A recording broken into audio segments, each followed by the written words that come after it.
I know there's a lot happening right now and you're being flooded by information. So let's try to simplify things. Let's look at 10 questions. 10 questions that explain this war and what happens next. What is happening in Israel as we speak? Question number 1, what is the situation on the front line? Israel says the border communities have been retaken. Around 1,000 Hamas terrorists had launched an incursion on Saturday. They held on to localities in Israel's south. The next day, Israel declared war. They called in the military and special forces, and there were grueling gunfights in the south, but now most of the border communities have been liberated. Only a few holdouts still remain. What about the terrorists? They've either been killed or driven out. But the battle is not limited to southern Israel anymore. It is spread across the region. Israel is carrying out air raids on Gaza. More than 1,000 Hamas targets have been hit. You can see plumes of black smoke across the strip, the Gaza Strip. Many civilian buildings were also hit, but Hamas is not backing down. In fact, they're hitting back. Hamas fired more rockets through the day today. Air raid sirens rang across central Israel. People in Jerusalem were seen heading for cover. So this is not a localized incursion anymore. It is much bigger. Question number 2. What is the death toll? Last we checked, it was around 1,200. Around 700 dead in Israel, which is their worst toll in decades, and more than 400 people dead in Gaza. And at least 4,000 people are injured on both sides. The United Nations says around 123,000 people, 123,000 people in Gaza have been displaced. They've fled their homes. So the human toll is massive. And remember, this is in just 3 days of fighting. If the war escalates, it could be worse. Which brings us to question number 3. What happens next? Well, they're not looking at de-escalation for sure. Not yet. Israel has called up around 300,000 reservists. Their defense ministry has announced a siege. Listen to this. We are imposing a complete siege on Gaza. There will be no electricity, no food, no water, no fuel. Everything will be closed. We are fighting against human animals, and we are acting accordingly. Israel's immediate priority is this: freeing the hostages held by Hamas. More than 100 of them are held in Gaza. But after that, what does Israel do? There is talk of a land invasion to occupy Gaza, to topple the Hamas. Israel's government has not officially confirmed any of this, but their prime minister did issue a warning. He asked Palestinians to start leaving. He said Gaza would be turned into an island of ruins. So the operation is not over. Plus, Hamas has lost the element of surprise, which means it is advantage Israel now. They decide where this war goes next. Question number 4. Was Iran involved in this attack? Well, officially, Tehran has denied any involvement, but Hamas spokesmen say they did get help from Tehran. The planning began in the month of August, and we will detail the operation later on the show on how Hamas pulled it off. But frankly, it's not surprising. Iran and Hamas have a long history of cooperation. Their support, their weapons, all of it comes from Iran. So the chances of Hamas going solo are very low. Question number 5. Will the war spill over? And that is a real risk, the biggest risk right now, in fact. The Hezbollah in Lebanon have joined this fighting. Like Hamas, the Hezbollah is also close to Iran. They're sort of like an Iranian proxy. On Sunday, they began firing at Israeli positions. Hezbollah say their guns and rockets are with Hamas. In other words, they are in full support. So the worry is clear. Hezbollah could open a second front in this war. Which brings us to question number 6. What is Israel's most important partner doing? I mean the United States of America. What are they doing? President Biden spoke to Prime Minister Netanyahu on Sunday and he said more military aid is on the way. He has also deployed U.S. military assets to the region. One of them stands out. It's a carrier strike group. The U.S. has deployed the world's largest aircraft carrier to the eastern Mediterranean, the USS Gerald Ford. They're also sending fighter jets to the region, both the F-15s and the F-35. So America's message is clear. Let Israel do its job. Do not dare intervene. And this support is key for Israel. It gives them the freedom to carry on without fearing outside attacks, say from Iran or Hezbollah. Question number 7. What does this war mean for Prime Minister Netanyahu? He was called Mr. Security, the man who knew Israel's military and intelligence inside out, yet this happened under him. And it's not a good look for any Israeli prime minister. His critics say he was too distracted. maybe the judicial reforms he pushed, or his tricky coalition politics. Either way, Netanyahu dropped the ball. There are 100 hostages in Gaza as we speak. Their families are putting pressure on the Prime Minister. They want him to negotiate to get them out. But those on the right want him to push on, to punish the Hamas. So he may win this war, but the damage is already done. Question number 8. Is this the end of the Arab-Israel normalization process? For now, yes. If not the end, it will be on hold. No Arab nation will touch this issue, at least for a while now. Maybe this was the whole idea behind the attack. Question number 9. What happens to Palestine? Well, this attack has complicated matters for Palestine. Countries are rethinking their support to Palestine, countries like Germany and Austria. Austria has ended all aid to the Palestinians. Germany says it will review whether aid should be given anymore. What does this show? It shows that countries are losing patience with Palestine, with their divided leadership, their radical tactics. All of it has fewer takers now.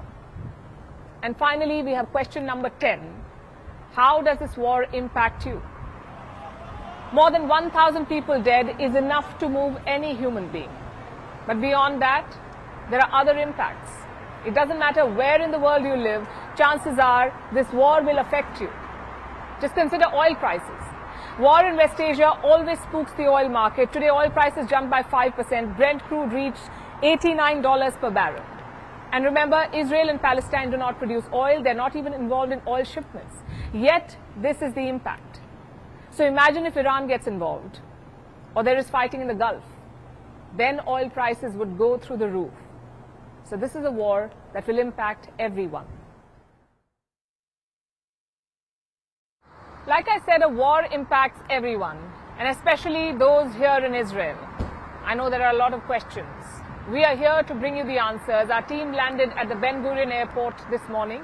It is Israel's biggest airport. It is located in the capital of Tel Aviv. The airport was full of people, mostly two kinds, journalists and reservists. So what is the situation like? Can you still travel to Israel? Are flights still running? Our next report brings you all the answers. When you land at any airport, you see a lot of signs. Signs that lead you to baggage claim. Signs that lead you to immigration. Signs that lead you to the exit. But at Israel's Ben Gurion airport, we were met with a different kind of sign. A sign leading you to bomb shelters. And as we landed at the airport, we saw multiple signs pointing people towards a bomb shelter. No one's taking chances with their security at this point, given the fact that their country is at war. Soon, we realized why the signs were placed. After minutes at the airport, the sirens went off. It was a sign of rocket fire. People started scrambling. They were rushing to take cover. We followed. We're still at the airport. We were just heading out. There is the exit gate, and just as we were about to step out, we heard sirens, and we've looked at, as you can see, the security, the exit area is now completely deserted. The people who left the airport premises have walked back inside. They've rushed back inside after the sirens sounded, and we've seen alerts from the IDF, that is the Israeli Defense Forces, and they've said that sirens have been sounded in central Israel. And this has been the situation for the past 2 to 3 days, ever since the attacks from Hamas began. And there are reports that the Ben Gurion International Airport may be one of the targets. Israel is no stranger to wars or rocket attacks. Israeli citizens have the Alert app.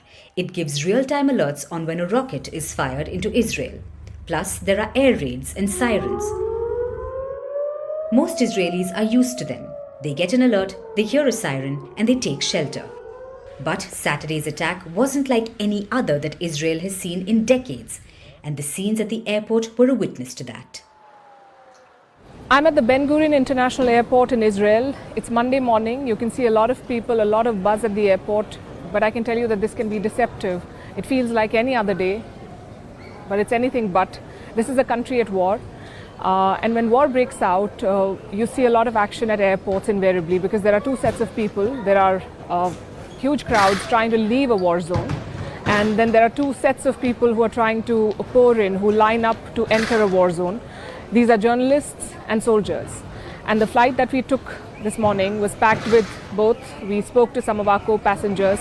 The journalists have come from various parts of the world. They're trying to capture the situation in Israel and trying to make sense of the conflict that is escalating by the hour. The Israeli citizens are basically members of the reservist force. Their country is at war and they're reporting for duty. Major airlines have cancelled flights to Israel. There are warnings of travel disruptions. On the other hand, countries are evacuating nationals. 300 Polish and Hungarian nationals have been evacuated. Thailand and Nepal are considering evacuations as well. Just a few weeks ago, Israel was hoping for a tourism boom. In 2022, the country welcomed 2.7 million tourists. It brought $4 billion back into the economy. This year, it was expecting the numbers to reach 4 billion. But the Hamas attack has derailed any hopes for that. This is now a country at war. It's a reminder that for Israel, security is still a luxury and not a guarantee.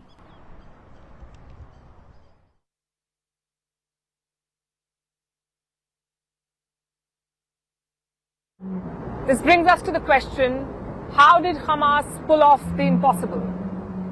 Saturday was the day of the Jewish Shabbat. It's a holy day for Jews. When the attack happened, most of them were at home. They were looking forward to spending the day with their friends and family. But soon their world turned upside down. The attacks began at dawn. Approximately 6:30 a.m. local time, a barrage of rockets fell upon Israel. The Iron Dome system jumped into action, but soon it was overwhelmed by the large deluge of rockets. So Israel was distracted by the rockets, but the Hamas had other plans in place. A ground invasion. They gathered near the Gaza border. The Hamas terrorists, the plan was to breach the fence, the one that separates Israel from Gaza, the border fence. They breached it. Now, to put things in context, the Israel-Gaza border is not like any other border. It is heavily fortified. Gaza has 7 official crossings. 6 of them are controlled by Israel. There's a fence in some parts. In other parts, there's a wall. Plus, there are soldiers. There are security cameras. There are sensors. But on that day, Hamas breached all of this. They killed Israeli soldiers, they breached the fence, and soon they were in Israel. Some even took the air route, using paragliders to land straight into Israel. Others tried to breach the country via sea. So it was an attack on all fronts, air, land and sea. And soon, Hamas was pouring into various parts of Israel. In a matter of hours, these terrorists were in control of border towns. It's the biggest attack Israel has seen in a generation, the biggest since the 1973 Yom Kippur War. So that's 50 years. Clearly, Israel was caught off guard. But does this make it a sudden attack? It's highly unlikely. Hamas may say it was a surprise invasion, a retaliation against recent Israeli actions, but reports suggest that this was in the planning for months. You see, before this attack, Israel-Palestinian tensions were at an all-time high. Palestinians attacked Israelis. There were multiple raids in the West Bank. Meanwhile, Prime Minister Netanyahu was leading the most right-wing government in Israel. And they called for more settlements. So tensions were rising. The stage was set. There were warnings of an all-out war. Warnings that Hamas sounded. Warnings that Israel ignored. But no one expected an attack this complex and coordinated.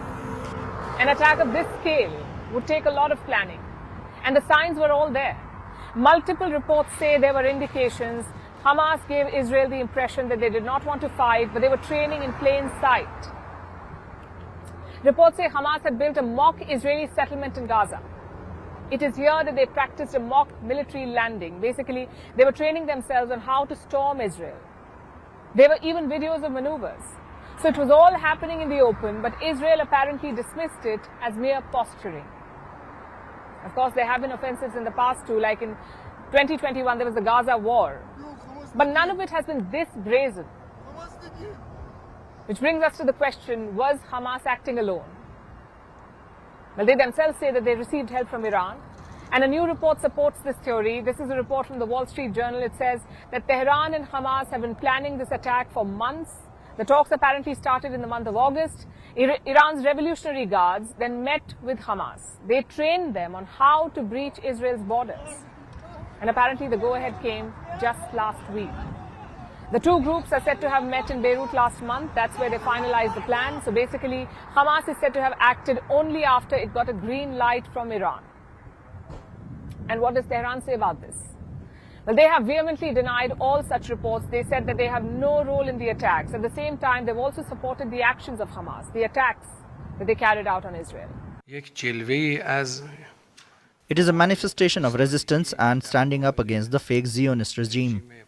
The Palestinian people, the Palestinian soldiers, all Palestinian groups and the Islamic Ummah really should be congratulated for this victory. So Iran says it is not involved, but it's a hard sell. Of course, Iran is a part of the picture. This is a country that has supported Hamas for years, both with weapons and with funds.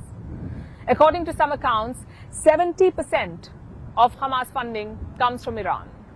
And this includes military equipment and training. So while Tehran may deny involvement, it is definitely not a bystander in this conflict.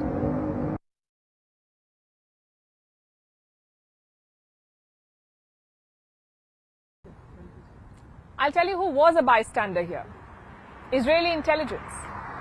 It's shocking, really. You think elite espionage, you think Mossad. They've carried out operations in different countries. They've infiltrated enemy organizations. They've killed Iranian nuclear scientists in Iran. Yet they could not track this. An attack right under their nose. How did that happen? Was it overconfidence, poor intelligence, or something else? Well, overconfidence was certainly one reason, even for the Americans. They'd struck a series of peace deals in West Asia. A number of Arab states had recognized Israel, so they thought, job done. Look at what America's National Security Advisor said 8 days ago. His name is Jack Sullivan. He said, the Middle East is quieter today than in 2 decades. If that wasn't overconfidence, I wonder what is. But that alone does not cause a disaster like this. Poor intelligence played a role here too. Reports say Hamas pulled off a great deception. They lulled Israel into a false sense of security. I'll explain how. In 2021, Hamas and Israel fought a short war. But since then, there have been no military operations. Hamas was quiet for more than 2 years. They even talked about economic gains, about progress for the people in Gaza. And Israel bought it. They provided financial incentives to Gaza. Even gave thousands of work permits so people from Gaza could work in Israel and the West Bank. And their salaries were 10 times what they got in Gaza. But behind the scenes, Hamas was busy training soldiers, stocking up weapons and rockets, even building mock Israeli settlements for practice, the ones we just told you about. How did Israel miss all of this? Well, according to some officials, they did not. Apparently, Israel did have information about these weapons. Unfortunately, they could not connect the dots. They failed to realize that it was all meant for one single attack. Other reports say Egypt also warned them. They cautioned Israel about an impending attack, and once again, Israel ignored it. In other words, this attack was preventable. But let's forget intelligence for now. Let's also focus on what else could have gone wrong. For starters, the technology. It went wrong for sure. Israel and Gaza are separated by a massive barrier. It is made up with 140,000 tons of iron and steel. The total cost of building this was $1.1 billion. Israel called it the Iron Wall. Around 65 kilometers of this wall is underground, so no tunneling business either. You had hundreds of cameras, sensors, and command posts. The idea was to prevent all types of attacks. But look at what happened on Saturday. Hamas bulldozed through the iron wall. They literally cut the fencing wire in some places. What happened to the cameras and sensors? Well, only Israel's government can tell us. But you know what? Let's also keep the technology aside for now. Common sense should have stopped this attack. Just look at the events of the past 1 year. Israel-Arab cooperation has reached new heights. They're building an economic corridor together. Saudi Arabia has been talking about normalization. So Israel's isolation was ending, and it was ending fast. Then you had the West Bank situation. Israel was carrying out more raids and building more settlements. The biggest raid was held in July, the biggest in more than 20 years. Close to 200 Palestinians were killed by Israeli fire in 1 year. That's the highest in a long, long time. So the ground sentiment was very strong. Plus, there was internal turmoil in Israel. Thousands protested against Prime Minister Netanyahu's judicial reforms. The Prime Minister was under pressure and he was distracted. His relations with the US also suffered. President Biden did not invite him. He did not invite Netanyahu to Washington for 9 months. That's the longest time for an Israeli Prime Minister. Now put all these factors together: rising violence in the West Bank, trouble and protests at home, rapid normalization process, and cooling relations with the US. It was the perfect moment for Israel's enemies to strike. They were distracted and caught napping. Many former Israeli intelligence officials have called out these agencies. A probe is already underway. Officials say it could take years to complete, but the damage has already been done. Israel spends billions of dollars on intelligence. Their spy agency Mossad has a budget of $3 billion. Around 7,000 people work for them. So resource was not their problem. Inputs was not their problem. I guess the buck stops with the leadership.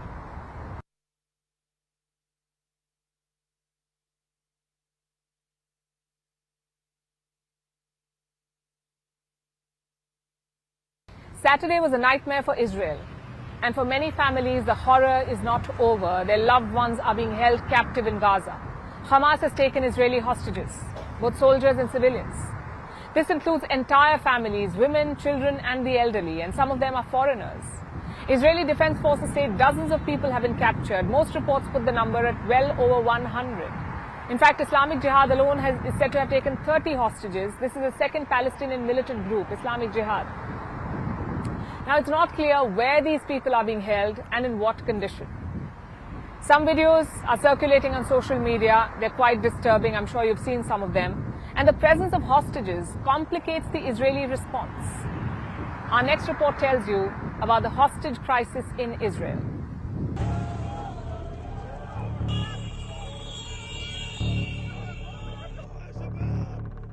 Terrified Israeli civilians, soldiers, foreigners, some bloodied, many hooded, most of them with their hands tied, all being marched away by Hamas terrorists. It is shocking, but this is the reality of Israel as we speak. Since the conflict began, Hamas terrorists have captured dozens, including children and women and the elderly. The Israeli government is grappling to define the exact number of people kidnapped.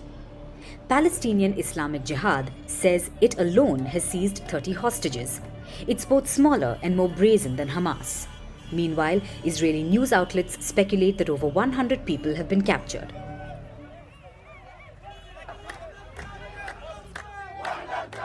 What has stunned Israel and the world is the multi-pronged attack on Israel. Not the incident itself, but the sheer scale of it.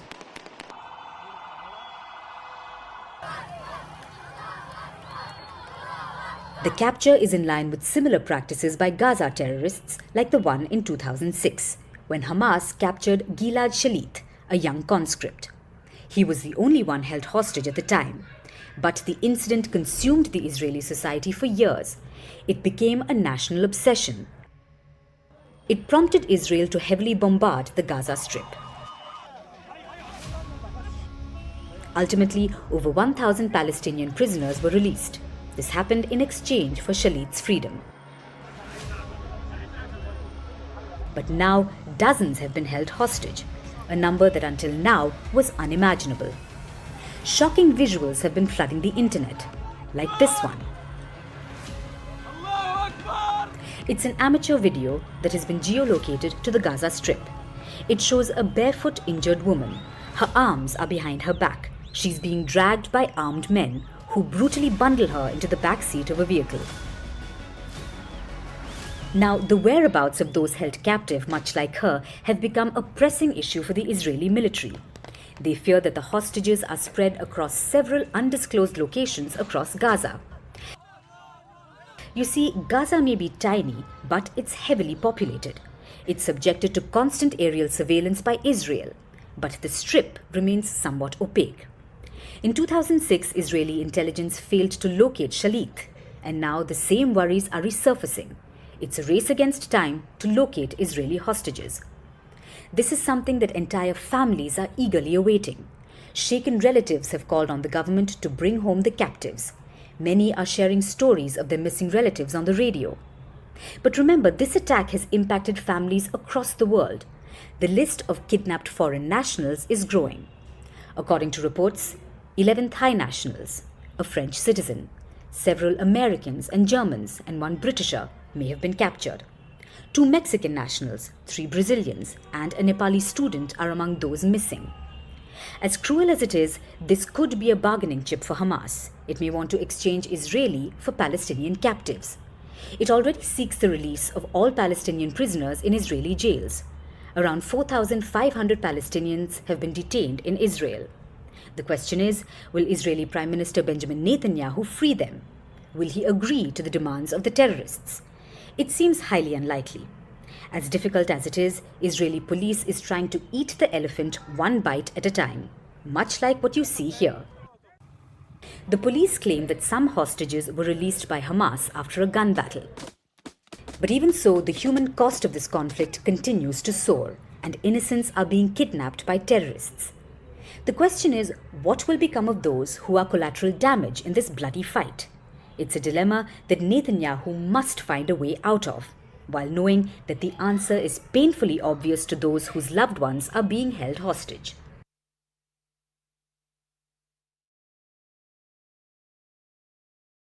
So there's a war again in West Asia, but where do its countries stand? For Arab nations, the Palestinian cause has been a rallying cry. For long, most of them have argued one thing: recognizing Israel must come with the creation of a Palestinian state. This has been the red line in West Asia, a line that has now disappeared in the sand, it seems. In 2020, Israel normalized ties with Arab nations, namely Bahrain, Morocco, and the UAE. It was called the Abraham Accords. The focus was economy and peace. It was supposed to be a dawn of a new West Asia. But Palestinians were left behind. Then there were reports of an Israel-Saudi peace deal. There was talk of concessions, regional security, even nuclear projects with Saudi Arabia. But the Palestinian cause was on the back burner once again. It's like the Arab nations had switched sides. They chose security and economy over Palestinians, which brings us to the Hamas attack on Saturday. Hamas says it was a retaliatory attack, an attack to hit back against Israel's actions in Gaza. But many believe it was bigger than that. It was a ploy to destabilize the region, to put a halt on the Saudi-Israel peace deal. So did they succeed? When the attack happened, all eyes were on Saudi Arabia. How would the Saudis react? What would they say? And Riyadh did come out with a statement. The starting of the statement sounded like any other. It noted the unprecedented situation. It called for restraint on both sides. And then there was the part about Palestine, the need to resolve the conflict, the need for a credible peace process. So restraint and need for peace, that was the crux. No clear support for one side, and that is telling. Then came the statement from the United Arab Emirates. They took it a step further. The UAE called it a serious and grave escalation, and they slammed the hostage-taking of Israeli civilians. They slammed Hamas. So no support from the Saudis and condemnation from the UAE. That's what Hamas got. What about the other players in the region? Turkey, Egypt, and Qatar. We put them together because all three are vying for the same role. They all want to be peacemakers. Erdogan says Ankara is ready to do what it takes to lower tensions in the region. Listen to this. Turkey is ready to do what it can for the clashes to end as soon as possible and lower the tensions that have further increased with the latest incidents. We are determined to intensify and continue the diplomatic efforts we have launched for the calm to be established again. Which brings us to Egypt. It shares a border with Israel and Gaza. The country faces elections in 2 months, so it cannot afford mayhem in the region. It played the role of a peacemaker in the 2021 war, and it's likely to try again. In fact, other groups are already sending signals through Cairo. Hezbollah, for one, has sent a message to Israel through Egypt. Now, the Hezbollah are a Lebanese militant group, and they've warned against a full-blown assault in Gaza. So Egypt is already playing the role of messenger, and it could soon play the role of peacemaker as well. Then we come to Qatar, a country that seems to be doing a lot of mediation, and they do have an upper hand. Hamas's power base may be in Gaza, but their headquarters are in Qatar. A lot of their top leaders live in Qatar, including Hamas chief Ismail Haniyeh. He lives in Doha. He's said to be leading the life of luxury in this Gulf nation. So Qatar becomes a crucial negotiator here, and they are already talking. Qatar is in touch with Hamas to negotiate the release of Israeli hostages. What they're proposing is a swap. Doha is proposing a swap. Free the Israeli women and children, and in return, Israel will free Palestinian women and children in their prisons, almost like a prisoner swap. Now, Qatar says the negotiations are positive, but there's been no breakthrough yet. Israel too has not condemned this, so Egypt and Qatar are both negotiating for peace. Turkey says it will do what it can. Saudi and UAE are condemning but not supporting. This is a region that once fought wars for the Palestinian cause. Now they're limiting themselves to statements about restraint and peace. But can they continue this for long? How will they react if Israel invades Gaza? It's a test of their diplomacy and the peace deals they signed.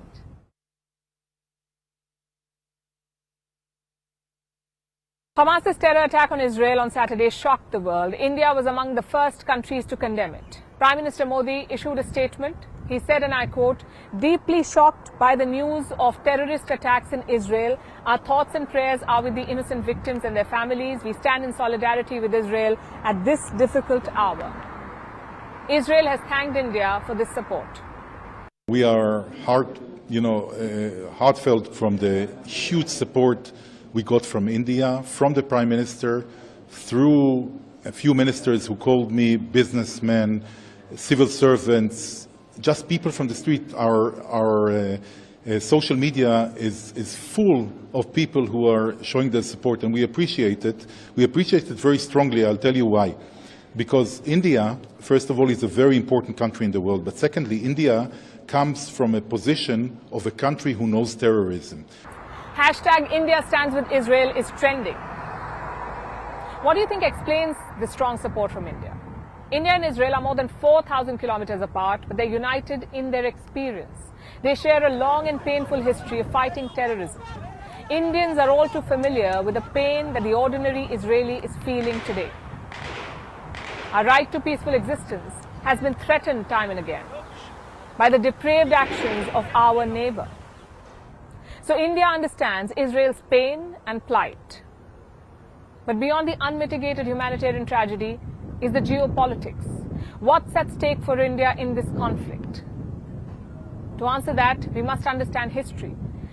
In 1950, India announced its recognition of Israel. It was one of the last non-Muslim states to recognize Israel. India was one of the last non-Muslim states. But India was also among the first to recognize Palestine. That happened in 1988. And that's not all. In 1974, India became the first non-Arab state to recognize the Palestine Liberation Organization. New Delhi accepted this group as the sole representative of the Palestinian people. So historically, India's ties with Palestine have run deeper compared to those with Israel. In the 1980s, Yasser Arafat visited India frequently. He was a Palestinian leader, Yasser Arafat. But beyond the optics, there was also disquiet in India over India's unabashed support of Palestine. Imperceptibly, the ground beneath was shifting, and Pakistan played a role in it. I'll explain how. While India supported the Palestinian cause, the Arab nations did not return the favor. They did not show such support for India. For instance, in 1962, India and China fought a war. And what was the stand of the Arab nations in that conflict, the 1962 war? They were neutral, and it got worse. Both in 1965 and 1971, India was facing Pakistan on the battlefield, and guess who the Arab nations backed then? They backed Pakistan. Geopolitics doesn't quite work as a one-sided love story, and India learned that lesson over time. Do you know what Israel did in the meantime? It helped India. With arms and ammunition, both in 1962 and in 1965, Israel helped India, but the relationship remained like a secret affair. The major shift came in the 1990s. That's when Iraq invaded Kuwait. Among Saddam Hussein's few allies was Yasser Arafat, the Palestinian leader. And that dangerous gambit alienated Arafat. In 1991, in fact, the Soviet Union disintegrated. West Asia was undergoing a transformation. Allies and allegiances were changing, and India did not want to be shoehorned into a corner. So in 1992, New Delhi established full diplomatic relations with Israel. And over the years, the ties have become stronger. In fact, we told you about this on Saturday. Let's reiterate some of the numbers. Today, India is Israel's 7th largest trade partner, and Israel is India's 3rd largest defense partner. Defense, diamonds, and drip irrigation dominate the bilateral ties. And this has come in handy for India, especially during the Kargil war. That was in 1999. India issued an SOS. It needed help, and Israel responded. It supplied India with target bombs, and this proved to be crucial in India's victory. Then in 2014, the Narendra Modi government came to power. Ties with Israel came into focus. In 2017, Prime Minister Modi visited Israel, the first Indian Prime Minister to do so, and he did not go to Palestine then. And this was a major shift on India's part. Modi dehyphenated Israel and Palestine. His personal equation with the Israeli leader has been much talked about, from the beach walk to the kite flying to spinning Gandhi's charkha. They've done it all. 1 year later, in 2018, Prime Minister Modi did make a trip to Palestine, and this time around, he did not visit Israel. So the message from India was clear. India had not abandoned the relationship with Palestine. It had merely recalibrated it. Now, admittedly, this diplomatic maneuvering is a difficult balancing act. But sometimes, events demand that nations take a clear stand. Saturday's terror attack by Hamas was one such occasion. Hamas's manipulation of religion as political tribalism has few takers, and India certainly is not one of them. By calling it what it is, a terror attack, the Modi government has made its stand clear.